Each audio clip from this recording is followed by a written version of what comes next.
If you're a person of the world, I think sometimes when you get to a big city, it's easy for you to feel like it's enough. But if you want to take over the world and you feel like one city is enough, then you're not ready for the world. My name's Shaquille-Aaron Keith, and we are in Omer & Sons in Hackney, London. When I moved to East London from South London, I was looking for a place for me to get my videotapes developed, and I was on a bus and I came past this place in Hackney and I just popped in one day. Film is a language. Yeah. Shouldn't have to lose it, but we have lost it. Yeah. People go to me, will it ever come back? It won't come back. There you go, man. I always like coming in and talking to Omit as well. I really like, he has no filter. He just always says what's on his mind. I come away with a lot more than just developed tapes. I'm from Catford, South East London.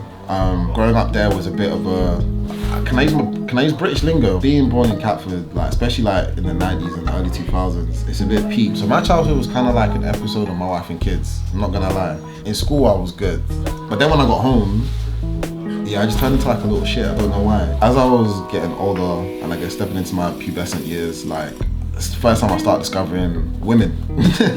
I'm basing my game of how to talk to girls off of movies. So in movies, you're seeing guys write poems and stuff. I'm like, that's what you gotta do. So I'm just starting to write some stuff like on Facebook chat. I'm writing to girls like just really corny shit. But in my defense, I can't recall one time it did not work. So at the moment, No. it's a bit difficult finding film, isn't it? Yo. Yeah, I've heard the song. Because of the situation with my dad, and it just got really bad, you know, and the police get involved and all that stuff. They're like, he's doing a lot, but he's not doing enough for us to do something. So the best thing for you to do is to relocate. So I went from going to an all black school to being in a school there's only 3 black kids and I'm one of them. This is the first time I'm actually starting to experience what it feels like to be amongst other communities that aren't my own. And the way that I'm talking is not being digested the same way it is when I'm amongst my previous peers. My mum told me from an early age, just because you don't see a lot of you, doesn't mean you don't belong there.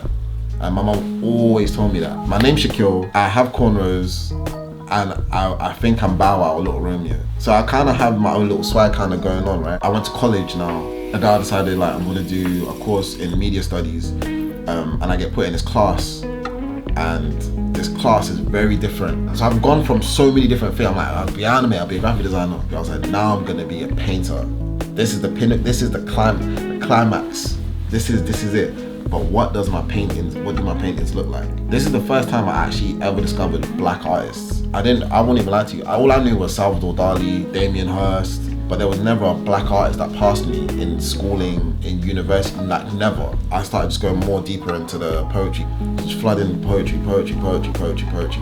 I guess my goals in my artwork and my poetry is to always I'm always looking to reconnect to people. How the underlying theme of those paintings, they're all things that you can, someone, at least somewhere, can see themselves in them. And I think it's just about me holding up a mirror to people.